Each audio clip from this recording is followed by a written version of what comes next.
Une fois que vous vous connaissez bien, vous êtes en capacité de pouvoir présenter ces avantages et ainsi faire la différence. Je vais vous expliquer aujourd'hui comment valoriser votre potentiel en entretien. Le marché de candidats aujourd'hui, il est assez féroce. Vous êtes très nombreux à vouloir le même poste et faire la différence sur l'expérience, ça devient de plus en plus compliqué. Donc aujourd'hui, qu'est-ce que vous avez à votre disposition pour vraiment faire la différence? C'est votre potentiel, c'est montrer aux recruteurs qui vous êtes, mais c'est quelque chose de très compliqué à faire et il faut bien se connaître pour ça.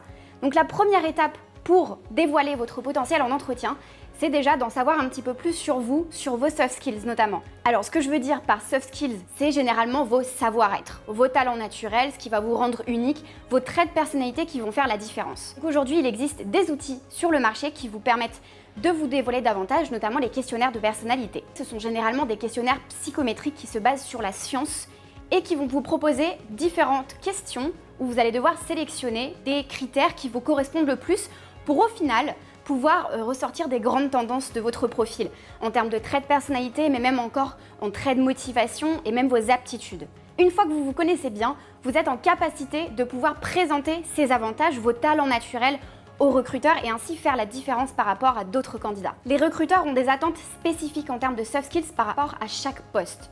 Une fois que vous vous connaissez bien, vous pouvez aussi tirer des conclusions par rapport aux descriptions de postes et aux fiches de poste que vous pouvez lire sur Internet. Prenons un exemple concret pour que ça vous parle davantage. Imaginons que vous ne disposez pas forcément d'expérience commerciale, mais vous savez que votre personnalité, ce que vous voulez faire correspond à ce poste-ci et vous souhaitez y candidater et rencontrer le recruteur. Le meilleur moyen maintenant, c'est de démontrer que les compétences dont vous disposez, par exemple le leadership, la capacité à aller au-delà de la négation et insister, est quelque chose qui est naturel chez vous et prendre des exemples concrets de vos expériences passées ou même de vos expériences personnelles. Pour conclure, le meilleur moyen de dévoiler votre potentiel en entretien, même quand vous ne disposez pas de l'expérience professionnelle requise selon la description de poste, c'est d'apprendre à vous connaître et apprendre à parler de vous.